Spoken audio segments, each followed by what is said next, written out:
up in this shit like Will. Now you on me, get you killed. That's a metaphor for the skill. Ain't no metaphor for the real. Under influence of the pill. Majority of rappers on the bill. Bullshit raps I don't feel. Y'all the main course on the meal. Followers be up in the mills. Probably got a house up on the hills. Probably getting a lot of riches, a lot of whips, and I can barely manage how to pay the bills. But I still be up in the studio, and my son eating good, so nutritional. Wish I could follow suit, but I tailor to the crew, so I gotta eat these rappers, I just let them know. Everybody know me, everybody know me, everybody know me, everybody know me, everybody know me, everybody know me, everybody know me, everybody know me, everybody know me, everybody know me.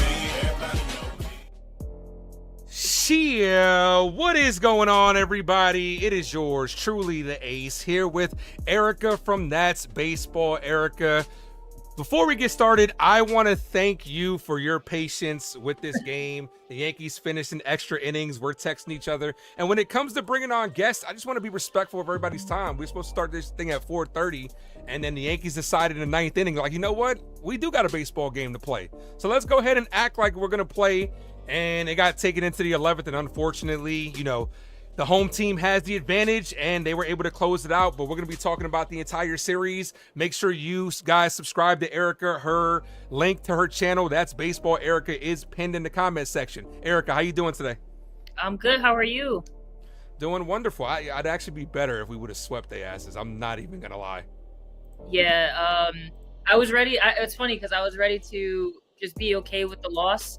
And I even texted you, I'm like, this game is so boring, like, whatever. And then they go and they go tie the game, and then they make me invested in the game. And then now I'm okay with the loss now, but I was getting pissed off watching those extra innings. The Yankees in extra innings they infuriate me. Yeah, it's unfortunate, but, you know, it would have been nice to be able to come away with a sweep. But, you know, we got another series win, and at the end of the day, that's kind of all that matters. You just stack up these series W's. And, yeah, so, you know, first road series, you know what I'm saying, game one, Max Fried on the bump. Yankees are, you know, first time on the road for him. You know, we ended up getting a W. Max Fried looked pretty good. He got his first W. The Yankee bats did come alive. What were your thoughts overall on Fried's performance and how we did in game one versus Pittsburgh? Yeah, obviously liked what I saw. He got run support again. Max Fried has gotten 29 runs of support in his first two starts. So no pitcher can complain about that. I think that he got a little bit, obviously he didn't have the greatest stuff in his debut, but I do think that extra pitches and all those errors did kind of hurt his outing. So it was nice to see that the defense was behind him this one. And yeah, hopefully, you know, he just continues to build on this and gets better, but you know, he's a stud. Yeah. 10-4 win. We ended up handling that one. It was a solid game from everybody. The offense, you know, came through with 14 hits. Looking at the box score, Trent Grisham's kind of been on fire to start this series, like kind of coming out of nowhere. What do you think? What are your thoughts on his performance so far? What bad can you say? I mean, he had a great game yesterday, but I saw a lot of comments that are like, "Oh, I can't believe that we started Verdugo over this guy." You know, he has Gold Glove defense, just like Verdugo did, but his bat just, I don't know, maybe we let it rot on the bench last season. I think we still end up in the same position that we did last year, but, you know, it's just interesting that we had that on the bench. I'm just saying, I think we won the Juan Soto trade.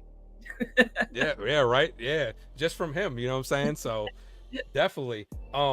Volpe also added a couple of hits, stuff like that. Austin Wells, you know what I'm saying? I know you're an Austin Wells fan, aren't you? I'm a big Austin Wells fan. I was like one of the first burrito followers, just saying. Okay. So shout out to everybody in the chat, man. Appreciate everybody for popping in here. You guys are incredible. So game two, moving on to game two, we had Marcus Stroman on the bump. Yankees looking for that series W. Marcus Stroman, to say the least, has been kind of interesting because, like, the entire offseason of I'm a starting pitcher, blah, blah, blah type stuff, you know what I'm saying? Like, he was given an opportunity due to the injuries to Luis Hill and due to the injuries of Garrett Cole. So he got a good opportunity here. And the first start, he didn't look that good. Second start, at least here, he looked okay at least through the first 3 innings, got through him no problem. You know what I'm saying? But then obviously Marcus, I'm a starter Stroman, you know, in the 4th inning ended up giving up 3 walks, 2 hits, but the Yankees immediately got it back in the next frame with a Grisham 3-run home run. So what were your thoughts on Marcus Stroman's performance and the tenacity of the Yankees to strike back immediately in the following inning? Yeah, that was a fun game. As far as Stroman goes, honestly, if the umpire's not calling pitches off the plate, it's going to be a tough outing for him, and that was what was going on. He was precise with the pitches that he was trying to make, but the umpires were actually really good this series. I noticed that they didn't really call much out of the strike zone outside of that really bad call against game 1. You know, the low strike on Chisholm and all that, or the low strike on Chisholm. But yeah, he's a fifth guy in the rotation. I still like Stroman. I think he gets a lot of slack because people don't like his personality. But when you watch, you know, his interviews after the game, like, he's straight up. He holds himself accountable. You know, he's a clubhouse guy. Like, I get it, you know, that he's not. When you hear somebody saying that I'm a starter and then he has an outing like that against a lineup that is pretty weak in the Pirates, you're just like, oh, like, he doesn't deserve to be here. But, you know, he's a fifth guy. He's a fifth arm in the rotation. I wouldn't look too much into it. He's going to have good starts. He's going to have bad starts. That's what happens with five, you know, the number 5 guy in a rotation. Just look at Will Warren today, you know. So, and I understand that Will Warren's like a rookie, you know, and he's got to build himself up. But you're going to have bad games. You're going to have good games. So he looks solid in spring training, and I know that that's spring training, but you know what I'm saying? Like, the potential is there. So he just tends to make a lot of money to be doing this. Yeah. Is that a pup I hear going off in the background? Your dog? Yeah. I'm sorry. Give me 1 second. No, you're good. You're good. I'm gonna shout out to everybody in the chat while she's doing that. Jacob, Mark, what's up? Jay, Savius, Norma. Thank you guys for popping in from the game immediately. I appreciate you guys.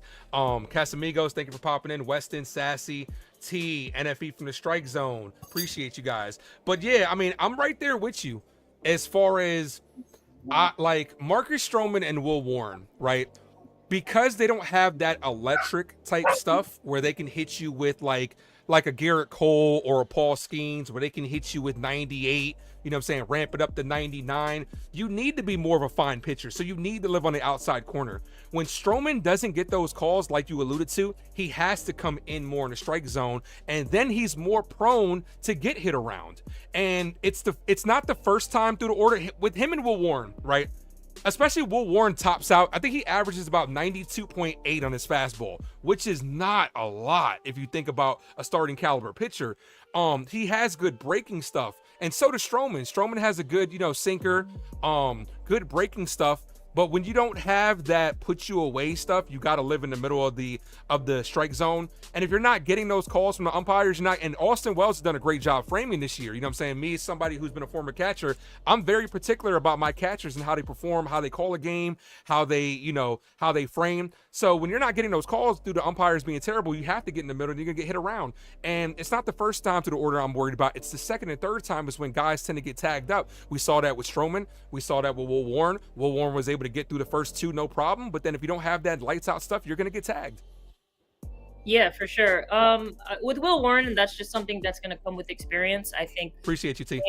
Thank you. Sorry. I have a microphone here, but I don't know if it's actually picking up this mic or if it's picking up like my laptop mic. But same with, you know, that was the questions that we were asking about Clark Schmidt, and little by little he's been able to get through, you know, the second time around the lineup, and then third time. Sorry, we got 2 guests on the stream today. I have no control on this. What's his name? Rusty. Yeah. Everybody say what's up to Rusty in the chat. So yeah, well, Will Warren is going to come with experience, but you know, I'm not going to get on board with dashing Stroman when last season, prior to these comments, and I know that he didn't have the greatest second half, but everyone loved the energy that he brought to this clubhouse, you know, being like the first guy on the top of the steps and, you know, cheering on everybody and always wearing the Yankee gear, stuff like that. Like, I understand that that's not what you're paying for, but it's like, I'm not ready to run this guy out of town yet either. So it is what it is. We're in a situation where we need him, and hopefully he just gets better. Yeah. What is your preferred pitcher, right? Do you prefer somebody that's like a Paul Skeens type that can go out there and light it up on the radar? Or do you prefer more of a finesse type pitcher like what we got kind of last year out of Nestor Cortez? Because Nestor Cortez didn't have lights out stuff, but he can hit that zone whenever he needed. Like Zach Gallen, we just faced off against Zach Gallen. He's got decent stuff, but when you need a good pitcher to go out there and paint the outside corner, I saw in that bat this week, which the Yankees ended up finishing 3-3 by the way this week. I saw in that bat this week against Zach Gallen that he was up 3-0. And then Gallen right on the black, 3 straight fastballs, bam, bam, bam, and Jazz had no chance. What is your preferred pitcher? I like a mix of both. That's why I love Garrett Cole, and it sucks that he's out this season. I do like seeing a pitcher go up there and just saying, "Here's my best stuff. Try and hit it. Like hit it. Yeah. I'm gonna overpower you, or you're going to make contact, and the ball's gonna fly out of the park." So yeah, I prefer the overpowering stuff over the finesse. But when you got a guy like Garrett Cole that can do both, where he can paint a 99-mile-an-hour fastball on the black, and then also throw a disgusting knuckle curve, that's also fun to watch. Yeah, definitely. Yeah, you definitely have to have good pitch mix. A guy like Max Fried and Stroman are definitely ground ball type pitchers. Will Warren's more of he's got to have things working for him type pitcher. But Luis Hill and Garrett Cole I'm going to get you out with my best pitch. We'll see if you can hit that, which, hopefully Luis Hill will be back sooner rather than later. So, through the first 2 games of the series, Yankees were able to take it, and ultimately we took the series lead. Every starter, to finish up game 2, every starter got a hit in that series. So it's good to see, when the bats come alive. You're going to get dubs out here when, you can hit. It's as simple as that. But final thoughts on game 2 before we move on to this last game that we just saw? I just didn't know, again, like we mentioned before, I didn't know Trent Grisham, was going to turn into Reggie Jackson. So they alluded to that in the broadcast. They even showed like a side-by-side photo. But yeah, what's funny is like I feel like he always looks disinterested in the dugout, and I never knew how to what to think of him, especially because we didn't really see him too much last season. But even Jazz was commenting on him. Was it Jazz? I think it was Jazz. But yeah, they seem to love him in there. So hopefully it's going to make a tough decision for Boone when he's creating a lineup, how to fit him in, because he's obviously one of the hottest hitters on the team. So it's just going to be interesting how he's going to play his way into this lineup until he decides to go on a slump. Yeah, it might have been a little bit of a blessing that, Bellinger got a couple of days off, you know what I'm saying? Because, stiff back, that he was available. He was off on, scratched on Friday. He was available yesterday's game just in case he had to pinch hit. But, fortunately the bats came along and we didn't need him. A fourth outfielder like Grisham does make the bench deeper. You know what I'm saying? It does give you the opportunity to give guys days off. Like if you need to DH Aaron Judge, you need to DH, but then Ben Rice is going to be a guy that's going to be affected by that. Ben Rice has gotten off to a good start as well. His numbers are very comparable. And I said this to my guy, Aaron Jacobs, who's a Met fan. His numbers are actually better than the other 22 that's in New York. Ben Rice has got off to a great, start low key. So it seems like a good problem for the Yankees to have, to be setting up these lineups. But when you got a guy like Grisham performing, my nephew was texting me. I had a couple people texting me like, yo, move Bellinger to first base and play Grisham every day. I'm like, but Goldsmith's still performing though. Like he's getting us hits against lefties, stuff like that. I don't think it's good to have that extra guy in the outfield that can give Judge a day off. But yeah, Grisham's been a godsend so far. Defensively, he still pisses me off though with his nonchalantness, because he's so nonchalant. He's just but look at today though. He wasn't hustling, and it cost us from a double to a triple. I'm calling it in the game. I'm like, bro, can you run? Can you run? And I'm snapping in the game. I'm like, bro, the dude is hustling around second, and you're just like, yeah, I'm good. Yeah. I was wondering what was going on there because the camera work was a little awkward, so I didn't know if it was Bellinger's ball or Grisham's ball to pick up and throw in. And yeah, that was a little confusing. I'm glad that you pointed that out because I kind of forgot about it. But once you mentioned it, I was like, oh yeah, I was actually questioning that, but I didn't put any thought to it. So the camera work has been bad all series though. Not even lie. Me calling the game, I'm like, ball hits the right field, the right fielder's under it, then the camera pans quick. I'm like, oh, center fielder caught it. I'm like, I get it. It's the first week of the season for everybody. I've been rusty on my call. It's the first full week. Yeah. So everybody's back on their regular schedule. It's tough for everybody. So, but we head on to game 3 that what we just watched. Yankees in search of a sweep. Jazz did get us started with an RBI double. Not much from the Yankees until that final frame where they made things interesting. Will Warren did get through 2 innings perfect. 6 up, 6 down. Then once he got, then got the first 2 outs of the 3rd inning, no problem. Then gave up 4 straight guys reached, and it ended up being a big inning for against him. 2 straight runs, 2 straight innings, giving up 2 runs. And the Yankees offense for the majority of the game today just kind of look asleep at the wheel. Like another double-digit strikeout performance by the Yankees. Mm-hmm. This is 3 so far and 3 this week. It's no coincidence that when you strike out 3 times that we've gotten 3. We strike out double-digit times, we've gotten 3 L's.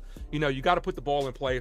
You and I were talking a little bit behind the scenes about it, where it's like, when they made it, it was boring. The game was boring up until the last, the 9th inning. Then things got interesting, and then that's kind of when you want to have, if you're going to go that far and like you had said, get invested, you want to come out with a win. But what were your thoughts on not just this game, but also Will Warren's performance? You talked about it a little bit before. Go a little bit deeper for me. With Will Warren, I think it's just like, in general, walks kill the Yankees. For whatever reason, whenever they walk a guy, sorry. Hold on. You're good. Hold on. Everybody, make sure you guys hit that like button. Make sure you guys hit that subscribe. Erika does a great job over there. That's Baseball. Erika is pinned in the comment section, so make sure you guys go sub up to her.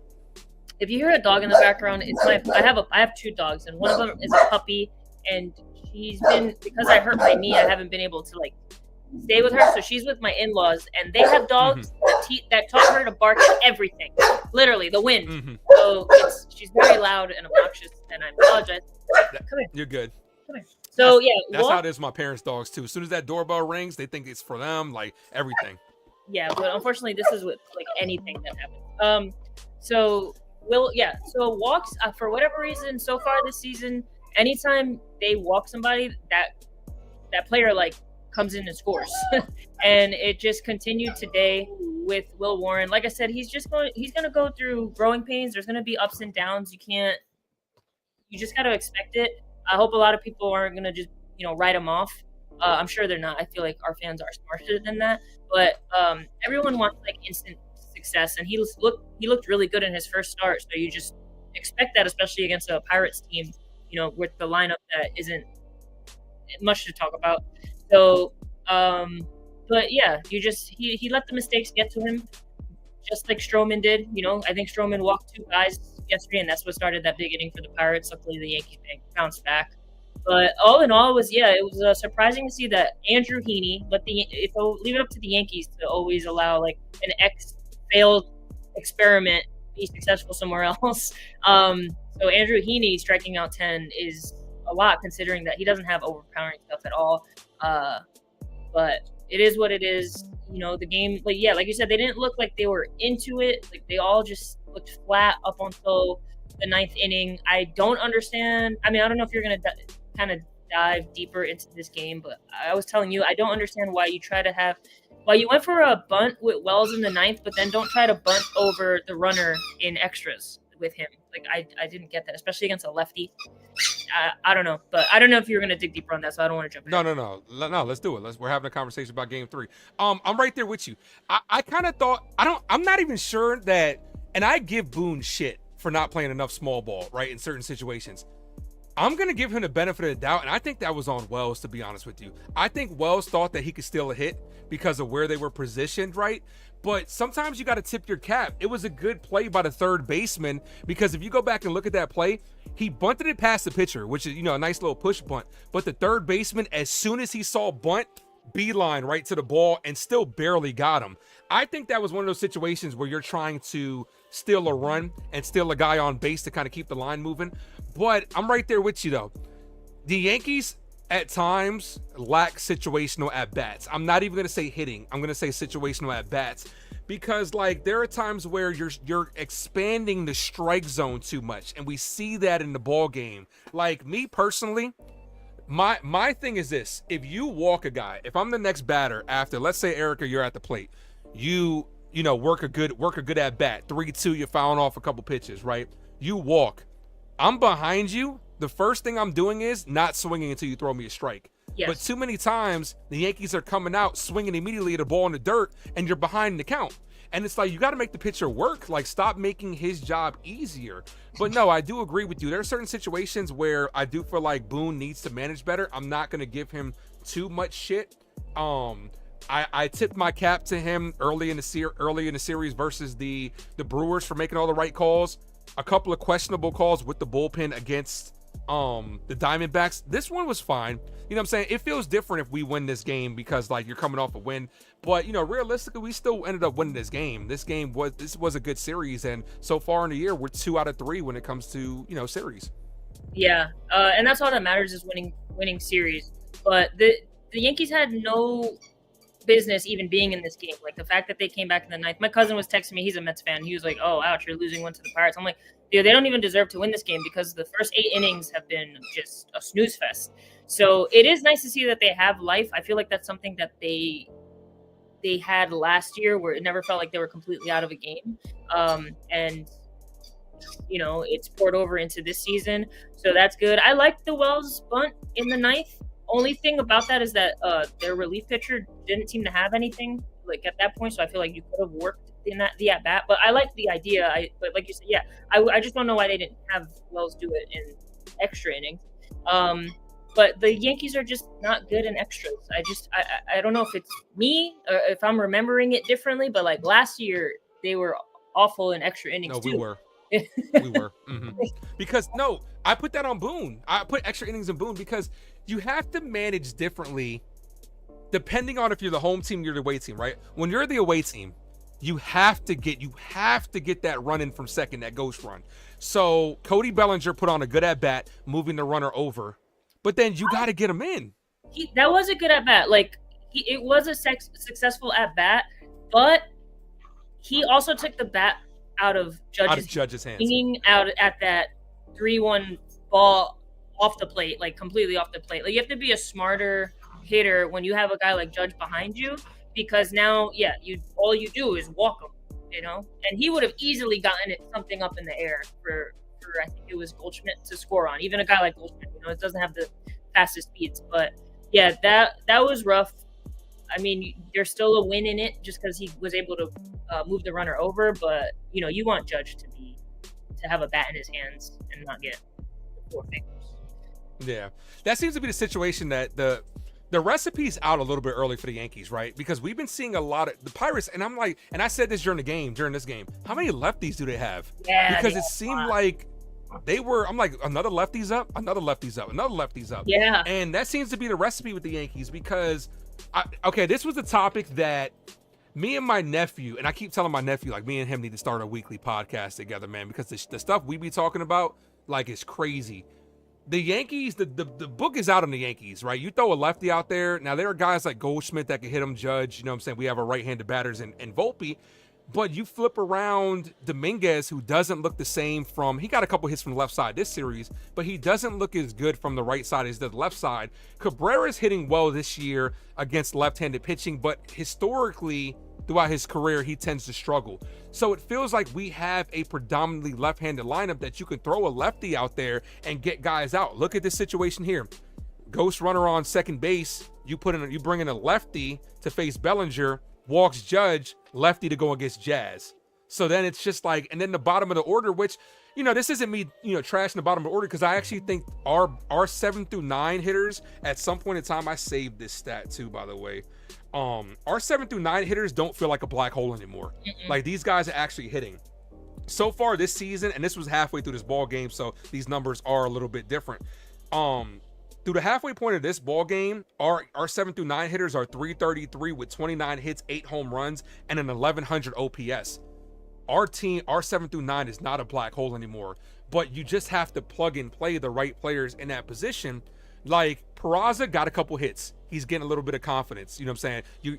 I'm all for platooning him and Cabrera, but in a couple of games ago, when you're bringing in Pablo Reyes, I'm kind of like, come on, Boone. Like, really? Like, But what are your thoughts overall on just how the lineup is constructed and how our 7 through 9 is performing this year?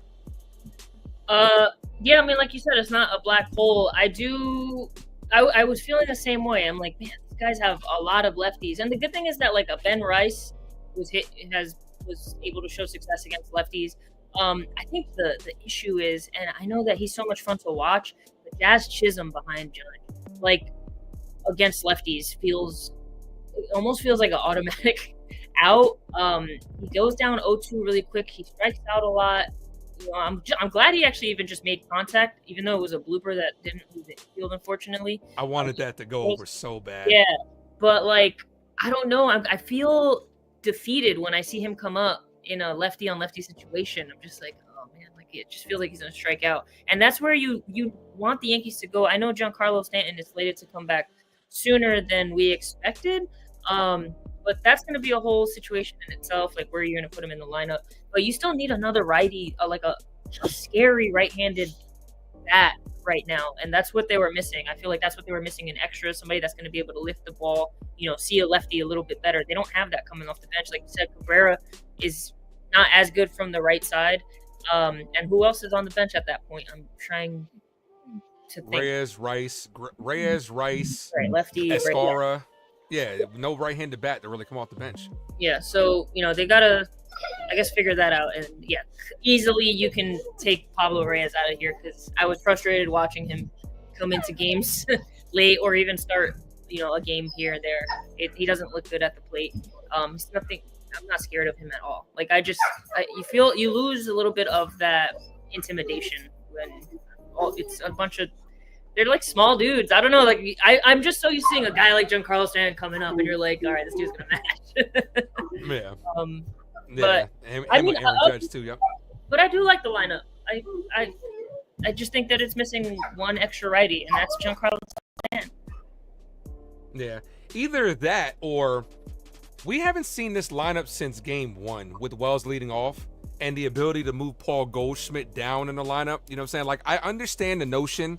He hits lefties well, so you want to get him those extra at-bats against lefties, especially against a starting pitcher.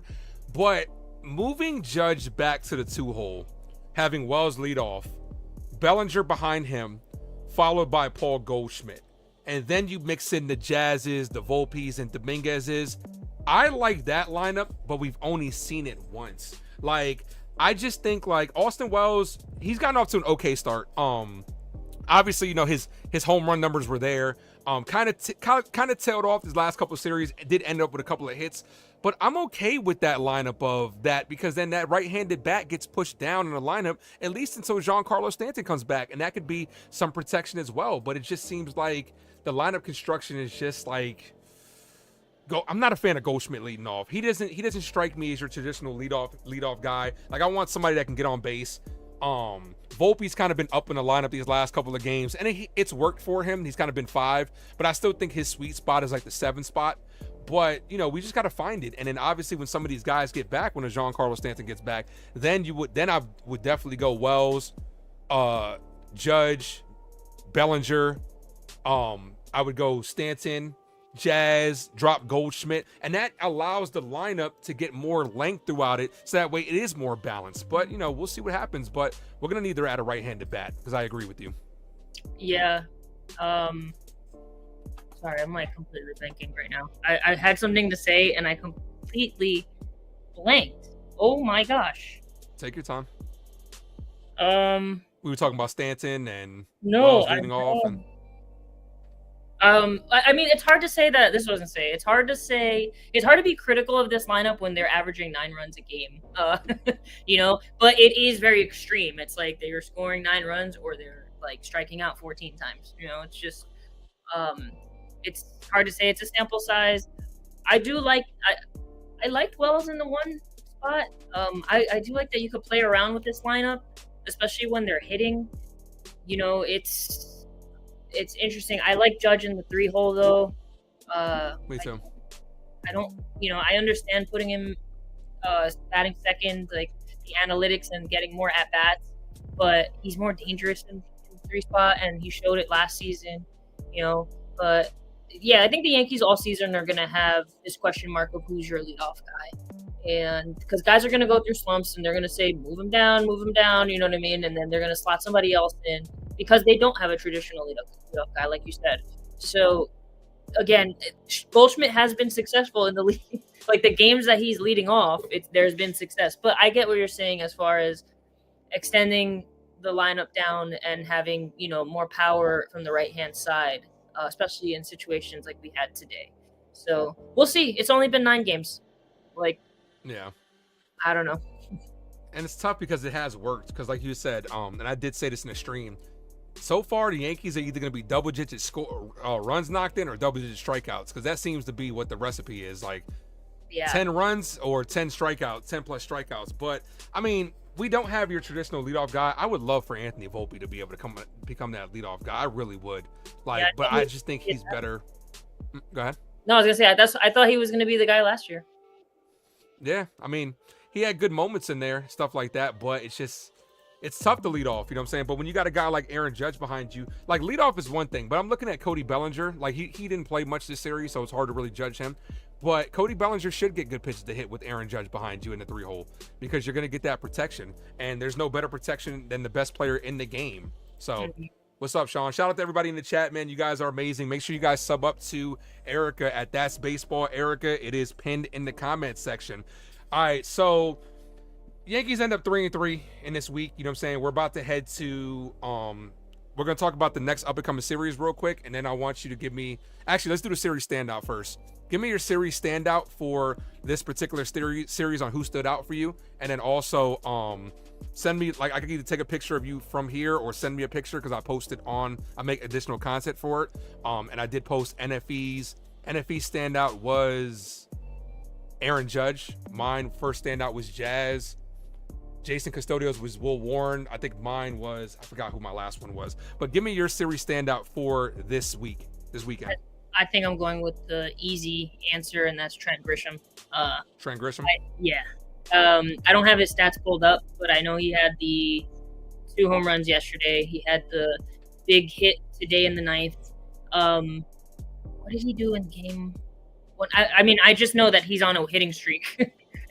Yeah. So, he's come up big in really key situations, to have that home run yesterday after the Yankees gave up 4 in the frame prior. I think that's huge. And then for him to come in and face a lefty, they didn't sub him out, because they didn't want the lefty matchup. They left him in there and he came through again.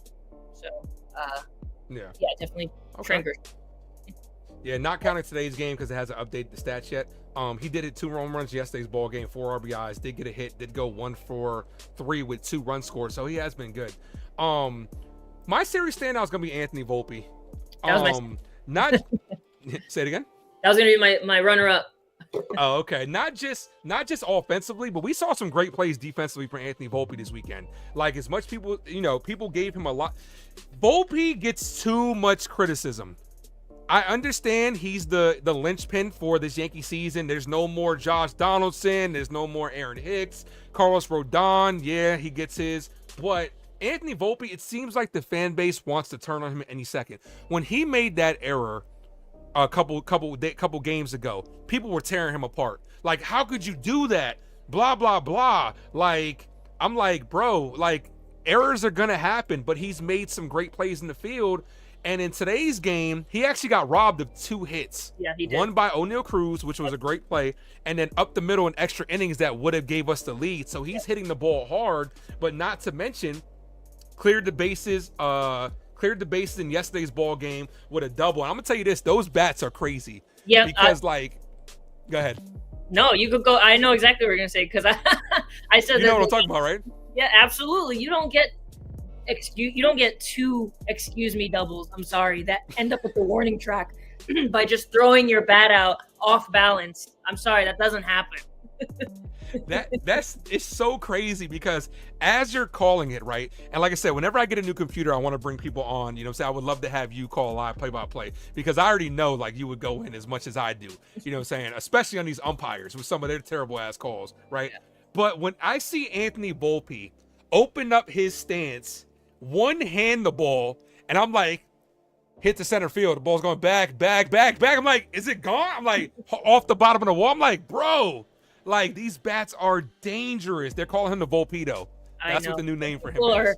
Some people are hesitant on that name because it can sound like something else. Yeah. But yeah, I was watching that, and the first one, like I didn't pay too much mind to. I was like, all right, then I guess he just got more of that than I thought. And one of my best friends, he's like, yo, these bats are crazy. And I started watching it on loop, and I'm like, yeah, that doesn't make sense. And then he did it again on the bases clearing a double, I think it was yesterday. I was like, yo, this is insane. Totally legal, totally within the rules. But yeah, even Chisholm, he's put some, bat on the ball, and it just flies. There was a couple of pop flies that even happened throughout this entire series where like it just kept carrying. And yeah, it was it's going to be interesting to see how pitchers adjust to these bats, because he is a prime example of how they can really help batters that get squeezed or just throw the barrel out like Volpe did. Yeah, crazy. I can't wrap my head around it. It's wild. How long it's especially in Yankee Stadium, how long until we see one of those go out right field where it's just like trying to stay alive, and then all of a sudden over the fence, and then that's when people are going to start complaining. Yeah. How long do you think till we see that? Probably the next home series. Because Volpe, technically he did it at home too. That home run that he hit that just cleared the fence, that was another one where it looked like he got completely under it. And I guess it just gave it that little more umph for it to get over the short porch. But it'll be soon enough. I'll like search on X or Twitter, whatever you want to call it, and I'll search Volpe and I'll look at the latest tweets because I'm waiting for people to start complaining about it. Yeah. But the kid had a good series. Like, he didn't homer in this series, but like I said, he did put some good hits on the ball, very hard hit balls, and that's baseball. It's a famous quote from Derek Jeter when he was sitting there with all the goats of saying, baseball will humble you. You can hit the ball perfect like he did twice today, and sometimes it just doesn't get down. You know what I'm saying? Great play by O'Neal Cruz, great play by the second baseman, and if those balls get through, it's a completely different story. Ended up, he's on a hitting streak as well. Well, no, he didn't get a hit today. But yeah, he's balling. But let me know down in the comment section, guys, also who was your series standout. All right, so this series is in the books. So now we're heading to Detroit. 3 games set versus the Tigers. Tigers are actually coming in hot. They brought in a stat versus them that they've been putting up some runs as of late. So we're going against a pretty hot team. I imagine we're going to see Rodon. Trying to figure out who else didn't pitch. Rodon, Carrasco, and Fried. And then Fried, yeah. So again, I wonder, are we going to see Skubal this weekend? I haven't kept track of. We do. We see him game 2. Okay. So that's Tuesday. And also, for all those that don't know, the games have been moved up due to bad weather. So they're supposed to be getting some bad weather, I guess, every evening there. So the games were all supposed to be at 6 o'clock. It's at 3 o'clock on Monday, and then 1 o'clock on Tuesday and Wednesday. So I will be calling that. What are your thoughts on the up-and-come series before we get out of here? Yeah, it's going to be another true test. I mean, the Yankees have beat up on bad teams, which is what you're supposed to do. But again, it's, you're putting up 20 runs, 9 runs against bad teams. I want to see that they can continue that against good teams. They were able to salvage game 3 against the Diamondbacks, which was nice. But, that's more of a team that you need to grit out some wins. So the Tigers are another one of those teams. Unfortunately, we're not going to see Gleyber because he's hurt, which might be a good thing because, he's on his revenge tour. Evil bearded Gleyber Torres is out to prove us wrong. But yeah, Skubal, he pitches game 2, but he's 0 for 2, 0-2 right now. He actually has 2 losses. He's running a ERA close to 6, so maybe the Yankees could get to him. It's going to be cold. That scares me though. That makes me think he's due. Yeah. Especially against us, we strike out a lot. So he's about to put up 18 strikeouts. But it's going to be cold over there. That's why they moved the games up, is because it's going to be frigid temperature. So the ball's probably not going to fly. Detroit, it's hard to hit home runs there, I believe, anyway. In America, yeah. Yeah, so, we'll see what happens. I just hope that we can continue to see the glimpses of the balanced lineup that I've been really, excited about. It's a deeper lineup. It's not top heavy. At least it doesn't feel like it. It feels like everybody could do damage. Even a guy like seeing Peraza today get a big hit is really nice. I hope that he can play himself into this lineup as well. And to go back on Volpe, the defense with him and Jazz has been really fun to watch. They're so smooth up the middle, and even like my husband doesn't really care about baseball, but there was plays that Volpe was making where he was even just like, oh, damn. And I was like, yeah, this kid's nasty. Yeah, especially, when Jazz said early in the season, well, in spring training, he was like, Volpe and I can be leading the league in double plays.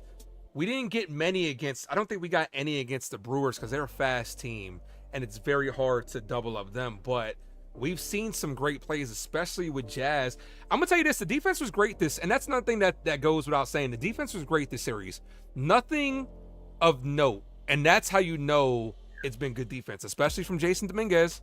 We haven't heard, people haven't been saying his name and he's been playing pretty well out there. He's tracking down some really they look like routine fly balls to any normal, like a Verdugo, from last season.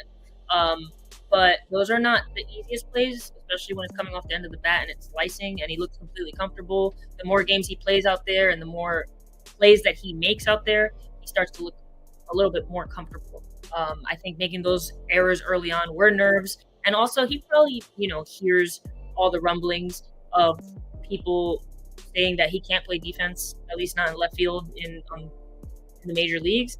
So yeah, I do like watching Jason Dominguez. I also love Paul Goldschmidt at first. It's like night and day between him and post-concussion Anthony Rizzo, because pre-concussion Rizzo was solid over there. But yeah, he's like a vacuum. Plus, he's getting a hit here and there. It's fun to see a productive first baseman. Yep, and left fielder, because like I said, Verdugo, because we got nothing from Verdugo and Rizzo last year, and that's why this Yankee team is, where it is, and I think we're a lot deeper, and I think we're a lot better team than we were last year. This team feels more like a team, not a tandem, because we know we were a two-person show last year. But like I said, with 7 through 9 playing, the way they're doing, it doesn't feel like a black hole. I feel like at any point in time, you can come up. Look at today's, like even against the Diamondbacks series, we had two games, two losses that they fought back. That if the ball bounces their way, those are 2 W's. And then we only have really 1 loss, Corbin Burns, the bullpen did blow that one. So realistically, I don't like to play this game, but Yankees could easily be undefeated right now. Yeah. Like if the bullpen did its job and a couple of things bounce your way, you could easily be undefeated. But yeah, it's been a good start to the season. A loss like this is easy to kind of put in your back pocket and just say, you know what, today wasn't our day. It's hard to sweep teams. It really is. The bats really didn't come alive today until later in the game, but then that's something that you can take into the next series. If we go and take 2 out of 3, like I said, just stack series. That's all I care about doing at the end of the day. Sweeping teams is more of a luxury. Just go out there, stack, day off on Thursday, and then I'll have episode 4 of the series finale. I got Jason from 161 coming on, and then the Sunday series, the weekend series, we're heading back to the Bronx. But before we get out of here, any final thoughts on this series? Anything Yankee related? Yeah, if this game pissed you off, just remember, I've always said it, you're going to lose 60, you're going to win 60 is what you do with the other, I'm blanking on math, but it's what you do with the other games that matters. So, yeah, just like you said, put it in your back pocket, move forward. I just hate that they freaking did this. Like, they made me a little pissed off. I was just ready to be like, it's just a crappy offensive performance. You know what I'm saying? And for them to do that, I'm just like, hey, now I'm going to be thinking about it. Like, you could have done something a little bit differently and you could have won that game. But it is what it is. It is what it is. Let's just, I don't know, take it into Detroit and hopefully get some wins over there. Yeah, she's right. Win 60, lose 60. What did you do with the other 42 is, we'll determine your system. Speaking of 42, yeah, you're good. Speaking of 42, don't forget, guys, I will be next Sunday, no series finale show, because I will be recording with my guy T a review to 42, a Jackie Robinson story, and I will be releasing that on Jackie Robinson Day, because you guys know I hit the movies on top of that too. So Erika, I appreciate you. You're welcome anytime you want. Just definitely let me know. Hopefully the Yankees respect your time a little bit more, because when this game was going, I'm like, we're heading into the 9th. I'm like, it's about 2 hours. Like, we got plenty of time, 30 minutes. Erika's got time to come in. Then we tie the game. I'm like, damn it, this shit lasted an extra hour. Yeah, But that's baseball. That's baseball, Erika. That's where you can follow her at. Is That's Baseball, Erika. Everybody, make sure you guys sub up. She does great work. And T says that's him. Yeah, T. We'll be doing some stuff. T does great movie stuff, so make sure you guys check him out. He just subbed to Erika, and you guys should too. She's great. Anything you got going on with the docket? You want to tell the people before you get out of here? No, I'm really hungry. I'm about to go figure out what I'm gonna eat. I think I'm gonna get some wings, and try to forget about this loss. And yeah, just enjoy the rest of my Sunday, and I hope you guys do too. Nice. How's your knee before you go? I meant to ask you that at the beginning, but how's your knee? How's the recovery? It's getting better. PT 3 times a week. Trying to, learn to bend it again and learn how to walk normal. But it's better than it was last week. So that's all I could. I'm just happy about that. You'll be out running the bases in no time. I'm telling you. Oh man, You'll be there. I can't wait. But yeah, you can find her over there at That's Baseball, Erika. You can find me over here at the Ace Avenue. You guys know who I am. I appreciate everybody. What a weekend it was. I hope you guys enjoy the rest of your Sunday. Everybody be blessed. We're out of here. As always, thank you for tuning into the Ace Avenue. I'm yours truly, the Ace, with Erika from That's Baseball. Erika, adios.